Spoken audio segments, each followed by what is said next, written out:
Gold, trusted gold buyers. మీరు తాకట్టు పెట్టిన బంగారాన్ని విడిపించి ఈ రోజు ఉన్న మార్కెట్ ధరకు కొనబడను.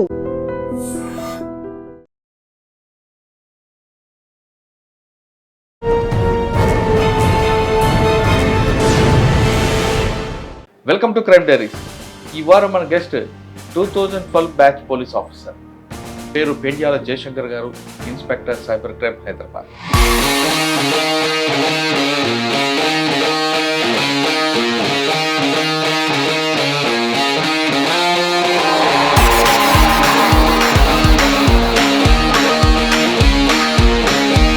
మంచి 1 yearలో మీకు బాగా గుర్తింపు అని చెప్పండి. 9 months బేబీస్ గాంధీ హాస్పిటల్ నుండి కిడ్నాప్ చేశారు. వాళ్ళ పాప వాళ్ళ తల్లికి వాళ్ళ అమ్మమ్మకి కళ్ళు తాగిపించారు. ఎవరైతే అఫెండర్ ఉన్నారో వాళ్ళ హస్బెండ్కి ఒక అబద్ధం చెప్పడం వలన కిడ్నాప్ చేయాల్సి. మనకి జులై సినిమాలో కనుక అల్లు అర్జున్ సినిమాలో ఆ బ్యాంక్ రాబరీ తర్వాత కట్ చేసినట్టుగా 6 months లేవో అతని పేరు బ్లూటూత్. అతను ఏం చేస్తాడంటే ఏదైతే షట్టర్ కూర్చుకుంటాడో చిన్న హోల్ వేసేసుకొని లోపలికి వెళ్ళిపోయి అతనికి ఫోన్లు మీద బాగా మోజ్ అనమాట. ఈ లాస్ట్ ఇయర్ 2025తో పోల్చుకుంటే 2026లో ఇన్వెస్ట్మెంట్ ఫ్రాడ్స్ లాస్ అయిన అమౌంట్స్ చాలా తగ్గుతూ వచ్చాయి, చాలా వరకు తగ్గాయి. డిజిటల్ అరెస్ట్లు అయితే ఒక 80-90% తగ్గిపోయిందని చెప్పొచ్చు. ఇప్పుడు హైదరాబాద్లో ట్రెండింగ్ క్రైమ్ ఏముందండి? పీకే ఫైల్స్ అంటే మనకి ఆర్టీఏ చలాన్ ఒకటి, ఎస్బీఐ ఒకటి, పిఎం కిసాన్ ఇవి వస్తున్నాయి. ఇప్పుడు రీసెంట్గా వాటర్ వర్క్స్ సంబంధించిన ఒక ఏపీకే వస్తుంది సార్. ఏదైనా ఒక ఇన్స్టిట్యూషన్ ఒక అకౌంటెంట్స్కి కానీ మేనేజర్స్కి కానీ వీళ్ళ బాస్ డీపీ పెట్టేసి వాళ్ళ బాస్ మాట్లాడుతున్నట్టుగా చాట్ చేస్తారు వాట్సాప్లో. బ్లూ డాట్ డెలివరీ వచ్చిందండి మీకు అని చెప్పేసి కస్టమర్స్కి ఫోన్ చేస్తారు సార్. కొందరికి ఫోన్ చేసి ఏమవుతుందంటే మీది డెలివరీ ఉంది, మీరు ఒక కోడ్ చెప్తారని చెప్పేసి సీనియర్ సిటిజన్స్ని ఎవరైతే లాని బాగా గౌరవించే వాళ్ళని మోసం జరుగుతుంది.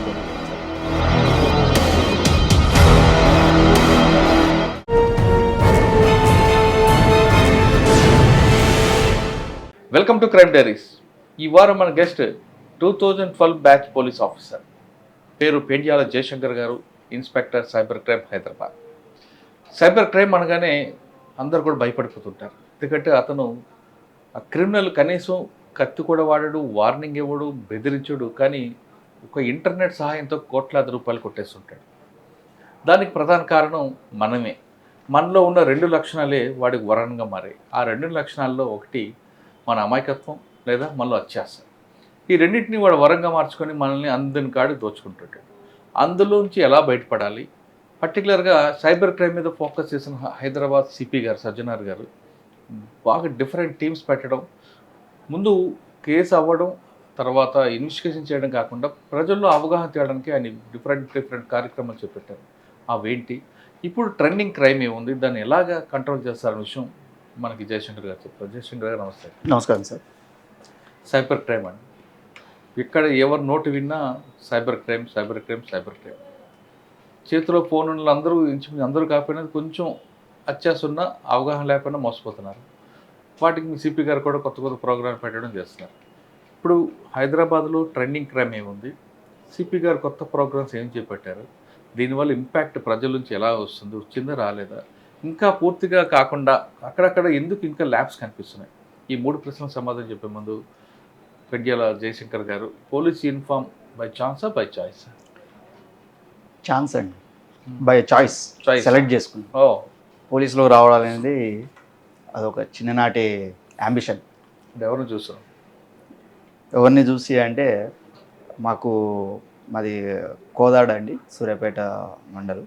మా దగ్గర చేసిన ఆఫీసర్స్లో తిరుపతి అన్న గారు కానీ, సుబ్రహ్మరెడ్డి సార్ కానీ, ఇంకా సుబ్రహ్మరెడ్డి సారు, శివశంకర్ సారు. మేము స్కూల్ డేస్లో మా 10th తిరుపతి అన్న గారు ఉన్నారు. తర్వాత కాలేజ్ డేస్కి వచ్చేసరికి ఈ ఆఫీసర్స్ కూడా ఆ టౌన్లో ఉన్నటువంటి ఆ ఇమేజ్, వాళ్ళకు ఉన్న ఇమేజ్ పబ్లిక్లో లా అండ్ ఆర్డర్ని కంట్రోల్ చేయడం, వాళ్ళు విక్టిమ్స్కి న్యాయం చేయడం, ఇటువంటి కొన్ని విషయాలు మా స్టూడెంట్స్లో మేము డిస్కస్ చేసుకున్నప్పుడు ఒక రకమైన జోష్ అండ్ ఎస్ మనం కూడా ఇట్లా అందరికీ రోల్ మోడల్గా ఉండాలి అనేది పడిపోయి ఆ విధంగా మేము పోలీస్ని సెలెక్ట్ చేసుకోవడం జరిగింది. అట్లాగే 2012లో సివిల్ ఎస్ఐగా సెలెక్ట్ అవ్వడం జరిగింది. సివిల్ సెలెక్ట్ అయిన ఫస్ట్ పోస్టింగ్ ఇక్కడ వచ్చింది. ఫస్ట్ పోస్టింగ్ నాంపల్లి ప్రొబేషనర్గా చేయడం జరిగింది. 1 ఇయర్ చేశాము. దాని సార్ ఆ 1 ఇయర్లో మీ చిన్నప్పుడు చూసిన తిరుపతి నగర్ స్టైల్ కానీ సుబ్రహ్మరెడ్డి గారి స్టైల్ కానీ బైక్ మీద వెళ్ళడం పోలీసింగ్ అంటే విజువల్ పోలీసింగ్ అనేది చేశారా, లేదు ఇక్కడ ఉన్న సిటీ పోలీసింగ్ అలవాటు పడిపోయారు? ఎస్ వాస్తవానికి చూస్తే అదంతా రూరల్ బ్యాక్గ్రౌండ్, అది కొద్దిగా డిఫరెంట్ ఉంటుంది. ఎట్ ద టైం మేము వచ్చే టైంకి 2013 ఏప్రిల్లో రిపోర్ట్ చేయడం జరిగింది. సిటీకి వచ్చాం. మేము ఉన్నదంతా కూడా రూరల్ బ్యాక్గ్రౌండ్ నుండి ఎట్ టైం సిటీలోకి రావడం, ఇక్కడ పోలీసింగ్ డిఫరెంట్, ఇక్కడ ప్యాట్రోలింగ్ వ్యవస్థ డిఫరెంట్, ఇక్కడ పిటిషనర్స్ డిఫరెంట్, కంప్లైంట్స్ డిఫరెంట్. వీటికి మేము అలవాటు పడడం జరిగింది. అక్కడిది వేరు, ఇక్కడిది వేరు అనమాట. ఇది బాగుంటుంది. అది చూసి నేర్చుకున్నారు కదా, అలా చేద్దామని అనిపించింది ఇక్కడ. అట్లా చేయడానికి అవకాశం కొంతవరకు ఉంది, చేశాము కూడా ఆ టైంలో. దాని తర్వాత మనకి డీజీపీ మన సిపి గారు మహేందర్ రెడ్డి సార్ ఉన్నారు. సార్ ఫ్రెండ్లీ పోలీసింగ్ తీసుకురావడం, ఇది కొత్త ట్రెండ్ అనమాట.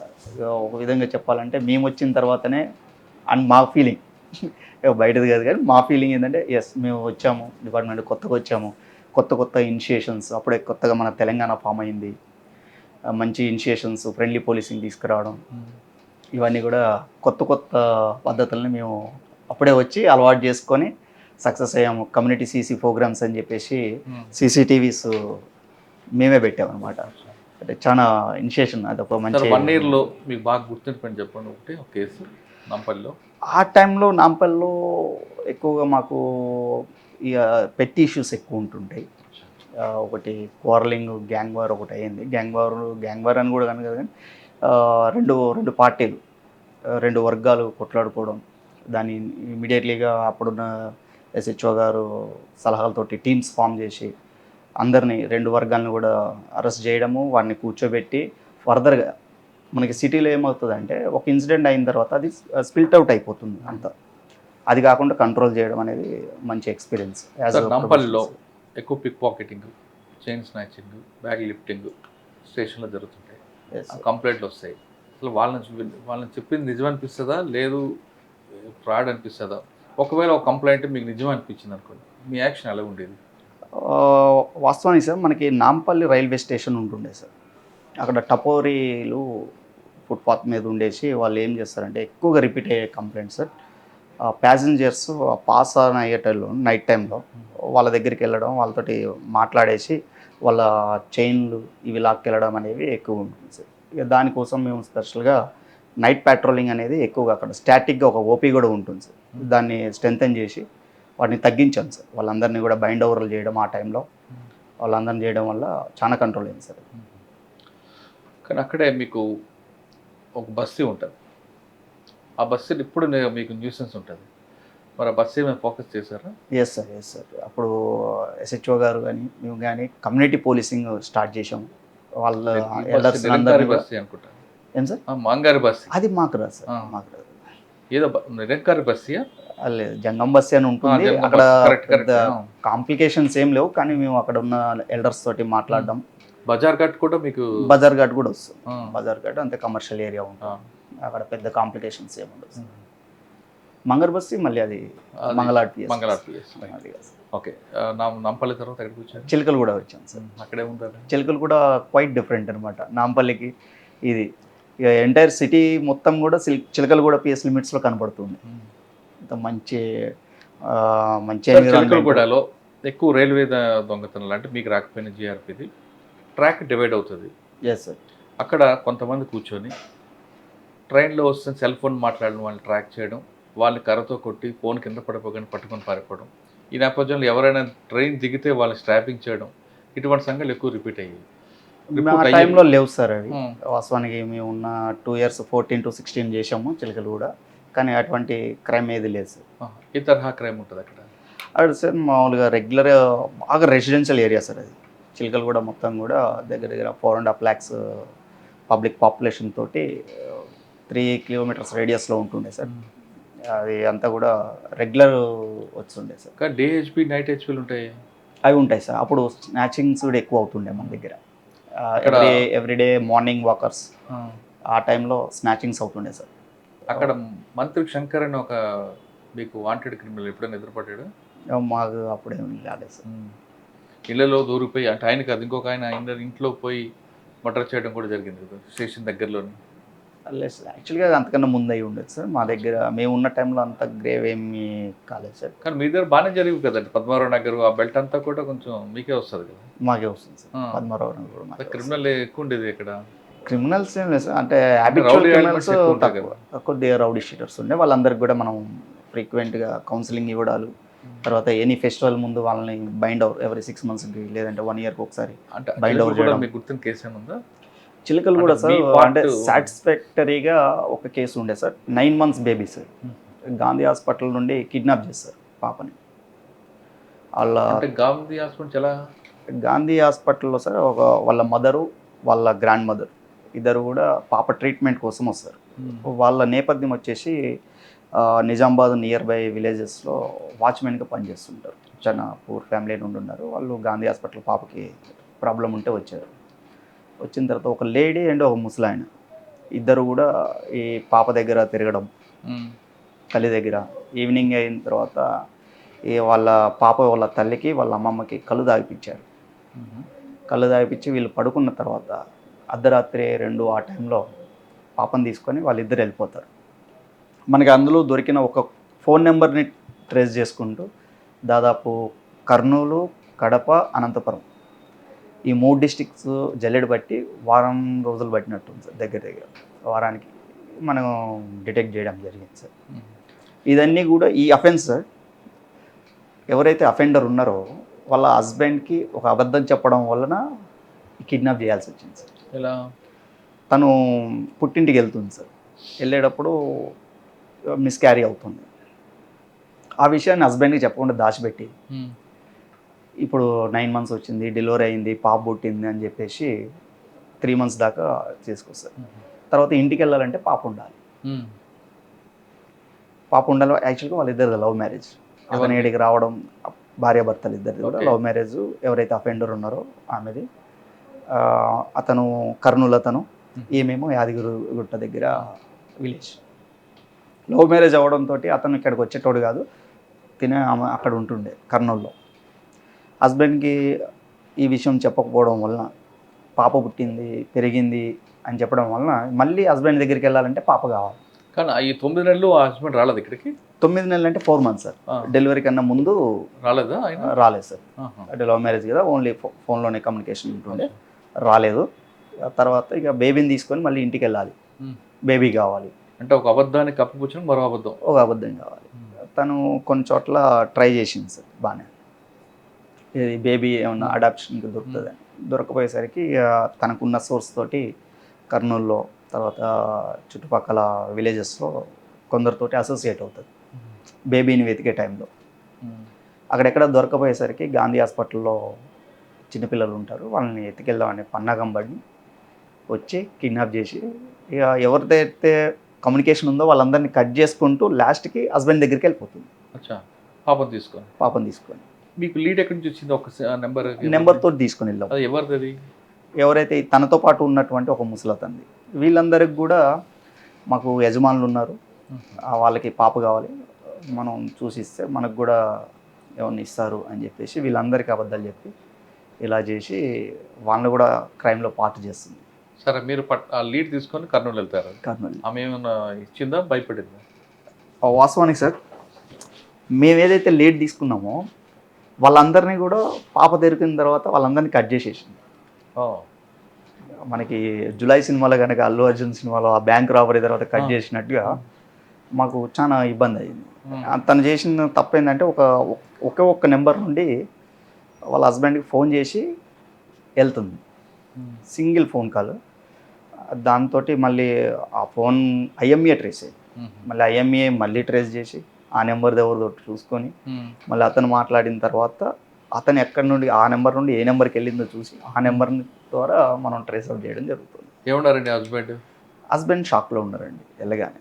విలేజ్ అది కూడా వాళ్ళు నమ్మలేదు వాస్తవానికి. అతను సార్, ఒక చిన్న పని చేసుకుంటాడు వ్యవసాయ కూలీలాగా. అతను ఇట్లా జరిగిందంటే నమ్మలేదు. ఇక అవన్నీ కూడా ఇక కోర్ట్ ఆఫ్ లాలో ఉంది కాబట్టి పదవి చెప్పలేదు. ఓకే, చిలుకలు కూడా తర్వాత ఎక్కడికి వచ్చారు? సిసిఎస్కి వచ్చాం సార్. అక్కడ 1 year చేశాను సార్. అక్కడ రెగ్యులర్ కేసెస్, కన్వెన్షనల్ లేదు, అప్పుడు యాంటీ నార్కోటిక్స్ టీమ్స్ దగ్గర ఉంటుండే, అవి చేశాం సార్. దాని తర్వాత యాంటీ కరప్షన్ బ్యూరోకి డిప్యుటేషన్ మీద వెళ్ళడం జరిగింది సార్. అక్కడ ఒక 6 year 9 months చేసిన తర్వాత ఆడ మన ఇప్పుడు ప్రజెంట్ డీజీపీ గారి చేతుల మీదుగా ప్రమోషన్ తీసుకొని మళ్ళీ హైదరాబాద్కి వచ్చి డిఏ గాంధీనగర్, డిఏ మలక్పేట్ చేసి ఫిబ్రవరి నెలలో మన సైబర్ క్రైమ్కి రావడం జరిగింది. మీకు ఒక అవార్డు కూడా ఇచ్చినట్లుంది కదా? సేవా పథకం వచ్చింది సార్. ఎందుకు? అది మెరిటోరియల్ సర్వీసెస్ ఇస్తారు కదా, 12 yearsకి ఇస్తారు సార్ జనరల్గా. కొన్ని ఎగ్జెప్షనల్ కేసెస్లో 10 years అబవ్ ఉంటే ఇవ్వచ్చు సార్. అంటే ఇది చేసిన అంత గుడ్ వర్క్ ఏముంది అక్కడ? అవి కొన్ని కేసెస్ ఉంటాయి సార్, అవన్నీ కూడా కాన్ఫిడెన్షియల్గా మనం చెప్పకూడదు, అవి మేము కూడా డిస్కస్ చేస్తాం సార్. కానీ ఏసీబీలో 5-6 years చేస్తారు కదా. Yes sir. ట్రాప్ కేసులో కన్విషన్ వస్తుంది, డిఏ కేసులు ఎందుకు రాదండి? డిఏ కేసులో కూడా వస్తుంది సార్, ఏది ఉన్నా కూడా ఆన్ మెరిట్స్. అంత రేషియో దానికి తక్కువ కనిపిస్తుంది. అంటే కేసెస్ కూడా తక్కువ ఉంటాయి సార్. ఇవి 15-20 కేసెస్ ఉంటాయి, అవి 1-2 కేసెస్ ఉంటాయి సార్. మీరు కేసు రివీల్ చేయకుండా ఒక డిఫరెంట్ కేసుని చెప్పగలరా? ఎంబో ఈ రకంగా కూడా డబ్బులు తీసుకుంటారు ట్రాప్లో? లేదు సార్, ఇది కాన్ఫిడెన్షియల్ సార్. ఒక కేసు పట్టుకోవాలనుకుంటే ఎంతకాలం వర్క్ చేస్తారు ఆయన? Ground work sir. యాక్చువల్గా ఒక కేసు వచ్చింది అనుకోండి, కంప్లైంట్ సార్, అంటే ఆఫీసర్ యొక్క క్యారెక్టర్ అన్ని చూస్తారా? యాంటిసిడెంట్స్ అన్ని కూడా వెరిఫై చేసుకుంటారు. మనకి కంప్లైంట్ చెప్పేది నిజమా కాదా చూసుకుంటారు. ఆడ జెన్యూనెస్ అనేది ప్రాపర్గా వెరిఫై చేసిన తర్వాతనే కేసు రిజిస్టర్ చేసి మనం ఫర్దర్గా ట్రాప్ కానీ కొన్ని కంప్లైంట్లు మిస్యూజ్ చేయడం, పర్సనల్ ఇంటెన్షన్ ఉంటాయి కదండి, అవి ఉండవు సార్. నేను చూసినంత వరకు అయితే అట్లా ఇంటెన్షన్ ఉండదు సార్. ఎందుకంటే వాళ్ళని ఏదో రకం ట్రాప్ చేయాలని ఇంటెన్షన్ చూపిస్తారు, అట్లా ఉండదు సార్. కంప్లైంట్ ఇట్ సెల్ఫ్ అతను వస్తారు సార్, మనకి మనం వెళ్ళి చేసేది ఏమి ఉండదు సార్. కంప్లైంట్ వచ్చిన తర్వాత దాన్ని జెన్యూనిటీ మనం చెక్ చేసుకుంటాం. నిజంగా జెన్యూనిటీ చెక్ చేసే క్రమంలో ఇన్ఫర్మేషన్ లీక్ అవుదా? లేదు సార్, కాన్ఫిడెన్షియల్గా ఉంటుంది సార్. అక్కడ అంతా కూడా ఓ సిస్టమేటిక్గా ఉంటుంది సార్. సార్ ప్రొసీజర్ ఎలాగ ఉంటుంది? కంప్లైంట్ వచ్చింది, టాప్ వరకు మీరు రైడ్కి వెళ్ళాలంటే దానికి వెంటనే రైడ్ ఉంటుంది కదా? వెంటనే ఉండదు సార్, వెరిఫై చేసుకుంటాము. మీరు అన్నట్టుగా జెన్యూనెస్ అనేది చెక్ చేసుకున్న తర్వాత జెన్యూన్ అయితేనే, నిజంగా ఎవరైతే ఆఫీసర్ ఉన్నారో అతను కరప్షన్ అలిగేషన్ నిజమైతేనే ఫర్దర్గా డీజీ గారి పర్మిషన్ తీసుకొని కేసు. మీరు డైరెక్ట్ డీజీకి ఇస్తారా, ఇన్స్పెక్టర్ జేడీ అలాగ వెళ్తారు? త్రూ ప్రాపర్ ఛానల్ సార్, ఏదైనా ప్రాపర్ ఛానల్. అంటే ప్రతి డిఏ కేసులో కానీ ట్రాప్ కేసు కానీ డీజీ గారు పర్మిషన్ ఇవ్వాలి? పర్మిషన్ ఉంటుంది సార్. వచ్చిన తర్వాత ప్రొసీడ్ ఉంటుంది సార్. దానికి ఎస్ఓపి ఉంటుంది సార్, ఆ ఎస్ఓపి ఫాలో అవుతూ చేయాలి సార్. ఓకే. అంటే కొన్ని కేసుల్లో ఆఫీసర్లు కూడా లీక్ చేసే వాళ్ళని కూడా దారుణంగా సస్పెండ్ చేస్తారంట కదా? ఇవన్నీ ఉంటాయి సార్. సరే, ఏసీబీ తర్వాత ఎక్కడికి వచ్చారు? డిఏ గాంధీనగర్ వచ్చాను సార్. గాంధీనగర్ 5.5 months చేయడం జరిగింది సార్. దాని తర్వాత డిఏ మలక్పేట 9 months చేశాం సార్. తర్వాత సైబర్ క్రైమ్కి వచ్చి 9 months 6 months ఏం లేవా మనకి గుర్తున్నవి? మనకి మలక్పేట్లో అయినాయి సార్. మనకి బిగ్సీ ఉంటుంది దిల్షునగర్లో. ఒక బ్లూటూత్ అని చెప్పేసి ఒక అఫెండర్ ఉంటాడు. బ్లూటూత్ అతని పేరు బ్లూటూత్. అతను ఏం చేస్తాడంటే, ఏదైతే షట్టర్ చూసుకుంటాడో చిన్న హోల్ వేసేసుకొని లోపలికి వెళ్ళిపోయి, అతనికి ఫోన్లు మీద బాగా మోజ్ అనమాట. ఫోన్లు వాడాలి అని షట్టర్ లిఫ్ట్ చేసా, లేదంటే హోల్ వేస్తాడు. షట్టర్ హోల్ దీనికి సైడ్ గోడకి హోల్ వేసేసుకొని అబ్జర్వ్ చేసి హోల్ వేసుకొని ఒకడే సింగిల్ ఒకడే వెళ్తాడు, ఫోన్లు వాడుకుంటాడు అంతే. తొందరగా ఏమంటే మాకు లక్కీగా ఫింగర్ ప్రింట్స్ రావడం జరిగింది. ఫర్దర్గా లీడ్స్ తోటి మన పోలీస్ ఇంటెలిజెన్స్ తోటి వితిన్ 24 hours. కానీ బ్లూటూత్ అని పేరు ఎందుకు వచ్చింది? ఎక్కువ ఈ డివైజెస్కి అతను బాగా కనెక్ట్ అవుతాడు కాబట్టి అతన్ని కో అక్యూజ్డ్స్ అంటాం సార్, మనం జైల్లో పార్ట్నర్స్ వాళ్ళందరికీ ఆ పేరు పెట్టారట. అది భలే ఉండదు సార్. ప్రజెంట్ జైల్లో ఉండదు సార్. తర్వాత హైదరాబాద్ సిసిఎస్ మనకు సైబర్ క్రైమ్. మీరు trending crime, sorry traditional crime, white colour friend చూస్తుంటారు. ఇది అంత డిఫరెంట్ క్రైమ్. Yes sir. ఇక్కడ రాగానే మీకు వచ్చిన ఛాలెంజ్ ఏంటి? ఇక్కడ సార్ మనకి రెగ్యులర్ దాంట్లో అఫెండర్ ఎవరు అనేది తెలుస్తుంది. ఆ టార్గెట్ బేస్ చేసుకొని అఫెన్స్ మనకి ఏదైతే కంప్లైంట్ చూసుకుని వెళ్తారు, కంప్లైంట్ బేస్ చేసుకొని ఆ కంటెంట్స్ దగ్గర ఎవిడెన్స్ అన్ని కలెక్ట్ చేసుకొని దాని ప్రకారం మనం అక్యూజ్ని ఫిక్సప్ చేసి తర్వాతగా క్రైమ్ ఎస్టాబ్లిష్ చేసి అరెస్ట్ చేసుకోవడం ఇలాంటివి జరుగుతుంది. ఇక సైబర్ క్రైమ్కి వచ్చే సార్ మనకు ఒక అకౌంట్ నెంబర్, వాట్సాప్ నెంబర్, ఒక ఫోన్ నెంబర్, ఒక లింక్, ఇవి తప్ప వేరే లీడ్స్ ఉన్నాయి. అవును. వీటిని బేస్ చేసుకొని మనం అంత టెక్నాలజీ బేస్ చేసుకొని వాడిని మనం అఫెండర్ని ట్రై చేయాల్సి ఉంటుంది సార్. ఇది లేయర్ వైజ్గా ఉంటుంది సార్. అఫెండర్స్ కూడా స్ట్రైట్ ఫార్వర్డ్గా మనకి ఉండరు. ఫస్ట్ మ్యూల్ అకౌంట్ హోల్డర్స్, తర్వాత ఆర్గనైజర్స్, సప్లయర్స్, ఈ లెవెల్లో ఉంటుంది సార్. ఇది మనం పట్టుకోవడం అనేది కొద్దిగా ఛాలెంజింగ్. వీటిని కంట్రోల్ చేయాలంటే సార్ మెయిన్గా మనకి సిపి గారు సజ్జనర్ సార్ వచ్చిన తర్వాత డోర్ టు డోర్ ప్రోగ్రామ్ అనేది కండక్ట్ చేయడం జరిగింది సార్. అది మేము డిఏగా ఉన్నప్పుడు కూడా చేశాం సార్. వాటి యొక్క రిజల్ట్ అనేది ఈ లాస్ట్ ఇయర్ 2025తో పోల్చుకుంటే 2026లో ఇన్వెస్ట్మెంట్ ఫ్రాడ్స్ లాస్ అయిన అమౌంట్స్ చాలా తగ్గుతూ వచ్చాయి, చాలా వరకు తగ్గాయి. డిజిటల్ అరెస్ట్లు అయితే ఒక 80-90% తగ్గిపోయిందని చెప్పొచ్చు. ఇక మిగతావి ఇన్వెస్ట్మెంట్ ఫ్రాడ్స్ అనేది తమరు అన్నట్టుగా ఏదైతే మనిషిలో కొద్దిగా అత్యాశ ఉంటుంది, తెలియని తనంతో అత్యాశ ఉంటుందన్నమాట. ట్రేడింగ్ అనగానే ఓ డీమ్యాట్ అకౌంట్ తీసుకోవాలి, సెబీ రిజిస్టర్డ్ ప్లాట్ఫామ్స్ ద్వారా ట్రేడింగ్ చేయాలి అనేది తెలియదు చాలామందికి. ఫేస్బుక్లో లేదంటే ఇన్స్టాగ్రామ్లో రీల్స్ చూసే టైంలో ఒక క్లిప్ లాగా వస్తుంది, మీరు ఇంత ఇన్వెస్ట్ చేయండి, ఇట్లాంటి గైడెన్స్ మేము ఇస్తాము, వెబినార్స్ కండక్ట్ చేస్తాం, ఇటువంటివన్నీ వీళ్ళు అట్రాక్ట్ అవుతారు. నిజం అనుకొని తెలియని తనం వల్ల నిజం అనుకుంటారు.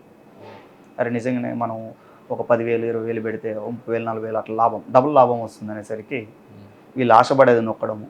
వాళ్ళ తర్వాత వాళ్ళు హైదరాబాద్లో ట్రెండింగ్ క్రైమ్ ఏముందండి? హైదరాబాద్లో ఇంకేమున్నాయి? ఇన్వెస్ట్మెంట్ ఫ్రాడ్ ఎప్పుడు రెగ్యులర్గా ఉంటుంది సార్. దీంతోపాటు ఇంతకుముందు ఏపీకే ఫైల్స్ అంటే మనకి ఆర్టీఏ చలాన్ ఒకటి, ఎస్బీఐ ఇది ఒకటి, పిఎం కిసాన్ ఇవి వస్తుండే. ఇప్పుడు రీసెంట్గా వాటర్ వర్క్స్ సంబంధించిన ఒక ఏపీకే వస్తుంది సార్. ఆయన ఏమంటాడు, మీరు 12 రూపాయలు డ్యూ ఉన్నారు వాటర్ బోర్డుకి, అవి పే చేయండి అంటారు. కస్టమర్ ఏమనుకుంటారు, అరే 12 రూపాయల కోసం వాటర్ కనెక్షన్ ఎందుకు, అది ఏముందో చెక్ చేద్దామని చెప్పేసి కాంటాక్ట్ చేయగానే ఆ ఏపీకే ఒకటి పంపిస్తాడు, అది డౌన్లోడ్ చేస్తారు తెలియక. దానివల్ల ఫోన్ అంతా వాళ్ళ కంట్రోల్లోకి వెళ్ళిపోవడం. ఇతని కంట్రోల్ తీసుకున్న తర్వాత ఆ ఫోన్లో ఇతని కాంటాక్ట్స్ అందరికీ ఇతను చేస్తున్నట్టుగా ఇంపర్సనేషన్ చేసి డబ్బులు వసూలు చేసుకోవడం, ఇది ఒక ట్రెండ్ నడుస్తుంది. కొత్తగా బాస్ ఫ్రాడ్ అని చెప్పేసి కొత్తగా వస్తుంది సార్. వీళ్ళు డేటా కలెక్ట్ చేసుకొని అకౌంటెంట్స్కి, కంపెనీ యొక్క అకౌంటెంట్స్కి, ఏదైనా ఒక ఇన్స్టిట్యూషన్ ఒక అకౌంటెంట్స్కి కానీ మేనేజర్స్కి కానీ వీళ్ళ బాస్ డీపీ పెట్టేసి వాళ్ళ బాస్ మాట్లాడుతున్నట్టుగా చాట్ చేస్తారు వాట్సాప్లో. వీళ్ళ బాస్ ఆయననే వాళ్ళకి తెలుస్తుంది.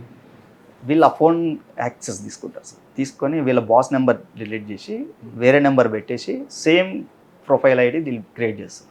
అంటే ఈ విక్టిమ్ యొక్క బాస్ ఆ వ్యక్తి అని వాళ్ళకి ఎలా తెలుస్తుంది క్రిమినల్కి? అదే సార్, వాట్సాప్లో పెట్టేస్తారు, డీపీ పెట్టేస్తారు.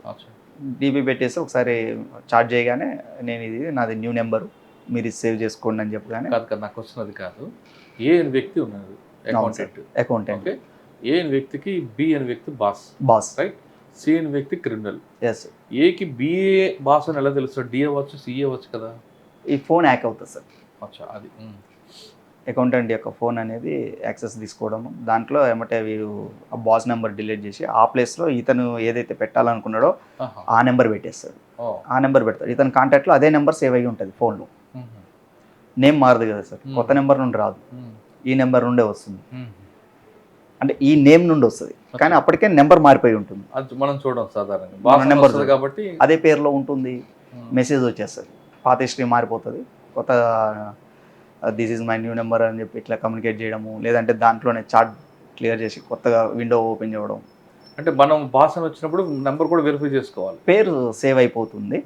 మనం ఏదైతే వాట్సాప్లో బాస్ అని చెప్పి వస్తాయో అది కాకుండా మనం వాయిస్ కాల్ ద్వారా కానీ డైరెక్ట్గా మీట్ అయ్యి కానీ ఏదైనా మనీ ట్రాన్సాక్షన్ వచ్చినప్పుడు రెగ్యులర్ కాకుండా అన్యూజువల్గా జరుగుతాయి సార్. రెగ్యులర్గా ఫైనాన్షియల్ ట్రాన్సాక్షన్ జరుగుతూ ఉంటాయి.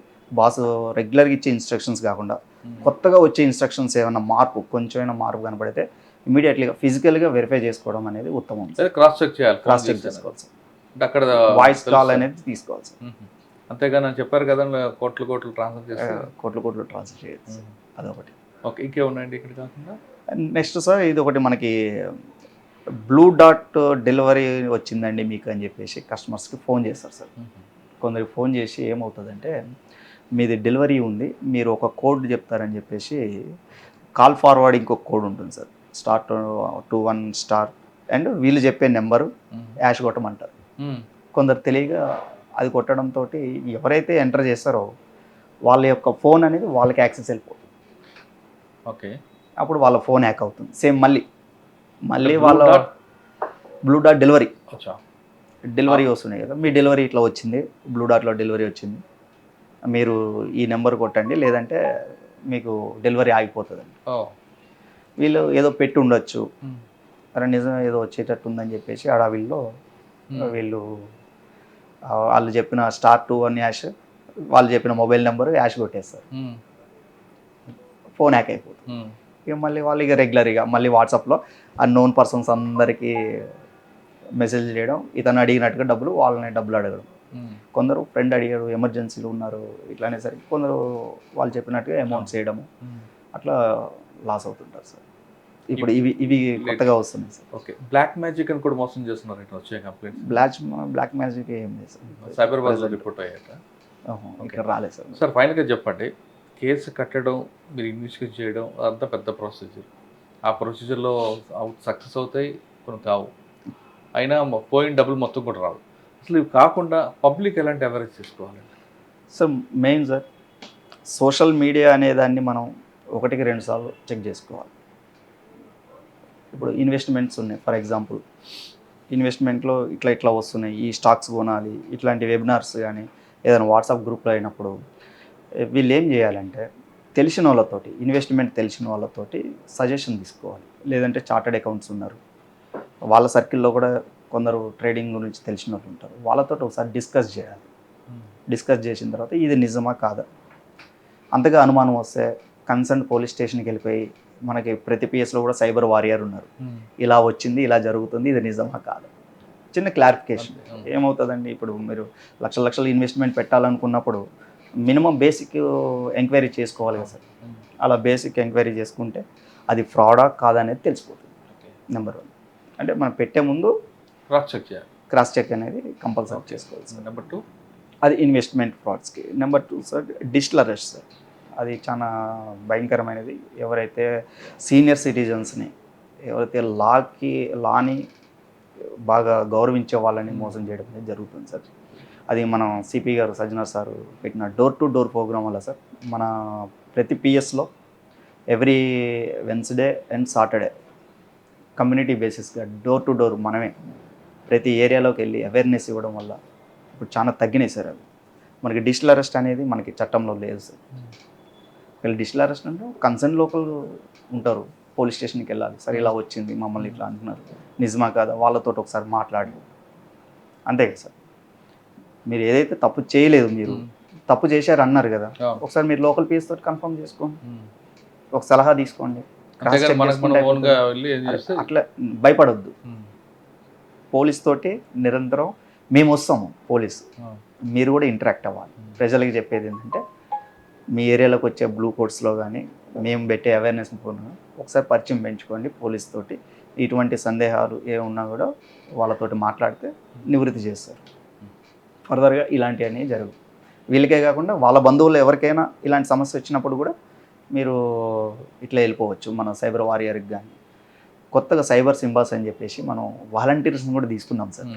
సిపి గారు మంచి ఇనిషియేషన్ సార్. అది పబ్లిక్లో ఉండే వాళ్ళ రిలేటివ్స్లో, వాళ్ళ పిల్లలకి, వాళ్ళ కమ్యూనిటీలో అందరికీ సైబర్ మీద అవేర్నెస్ చేయడానికి సైబర్ సింబాల్స్ని తీసుకున్నాం సార్. వాళ్ళ సహాయం కూడా తీసుకోవచ్చు సార్. ఆఫ్లైన్లో ఎంత అలర్ట్ ఉంటారో ఆన్లైన్లో అంతకన్నా ఎక్కువ అలర్ట్ ఉండాలంటున్నారు జయశంకర్ గారు. ఆఫ్లైన్లో మీకు ఎవరైనా గుర్తు తెలియని వ్యక్తి కనబడి ఫోన్ నెంబర్ అడిగితే ఎందుకు అని ప్రశ్నిస్తారు. అదేవిధంగా ఏటీఎంలో డబ్బులు డ్రా చేసినా అక్కడే నిల్చొని కౌంట్ చేస్తారు. కానీ ఆన్లైన్లోకి వచ్చేసరికి ఎవరో గుర్తు తెలియని వ్యక్తి పరిచయం చేయగానే మీరు ఫ్రెండ్ రిక్వెస్ట్ పంపితే ఓకే చేస్తారు. ఆయన చెప్పిన విన్ని ఇన్వెస్ట్మెంట్లు చేస్తుంటారు. ఇది సైబర్ క్రిమినల్స్కి ఒక పెద్ద బెనిఫిట్. అంటే మనలో అమాయకత్వం ప్లస్ మన అత్యాశ వాడికి వరం. కాబట్టి నా దగ్గర రాలేదు కదా అని కాకుండా సమాజంలో జరుగుతున్న ఆన్లైన్ ఫ్రాడ్ల పట్ల ముందు మీరు అవగాహన పెంచుకోండి. సైబర్ సింబా లేదా లోకల్ పోలీస్ దగ్గరికి వెళ్ళి లేదా వాళ్ళు మీ దగ్గరికి వచ్చినప్పుడు కూడా సమాజంలో ఏం జరుగుతుంది క్రైమ్ అనేది తెలుసుకుంటే మీరు ఇవాళ కాదు రేపైనా మోసపోకుండా ఉంటారన్నది జయశంకర్ చెప్తున్నారు. ఖచ్చితంగా సైబర్ క్రిమినల్స్కి మీరు ఆ బారిన పడకుండా ఉండాలంటే ముందు మీరు సైబర్ క్రైమ్లో అదేవిధంగా ఇంటర్నెట్లో జరుగుతున్న నేరాల పట్ల మీరు అవగాహన పెంచుకోండి. అప్పుడే మీరు బయటపడతారు. ఇది సైబర్ క్రైమ్ పట్ల అవగాహనపై జయశంకర్ ఎక్స్క్లూజివ్ ఇంటర్వ్యూ. వచ్చే వారం మరో విషయం మళ్ళీ కలుద్దాం అంటారు. నమస్తే. Thank you. నమస్కారం సార్. ఈ మన సోషల్ మీడియా హ్యాండిల్స్ ఉన్నాయి సార్. ఫేస్బుక్, వాట్సాప్, తర్వాత వాట్సాప్లో ఒక ఛానల్ ఉంది సార్. ప్రజలందరికీ కూడా రిక్వెస్ట్ ఏంటంటే మా హైదరాబాద్ సిటీ పోలీస్ సైబర్ మీద చేసేటటువంటి సైబర్ క్రైమ్ మీద చేసే అవేర్నెస్ ప్రోగ్రామ్ని ఈ హ్యాండిల్స్ ద్వారా ఫాలో అవుతూ మీరు అవేర్ అవుతూ పక్కన వాళ్ళని కూడా అవేర్ చేస్తూ సైబర్ బారిన పడకుండా ఉండడమే మనకి సురక్షితం అనేది మీ తరపున కూడా మేము ప్రజల్లోకి తీసుకెళ్ళాలనుకుంటున్నాం సార్. Thank you.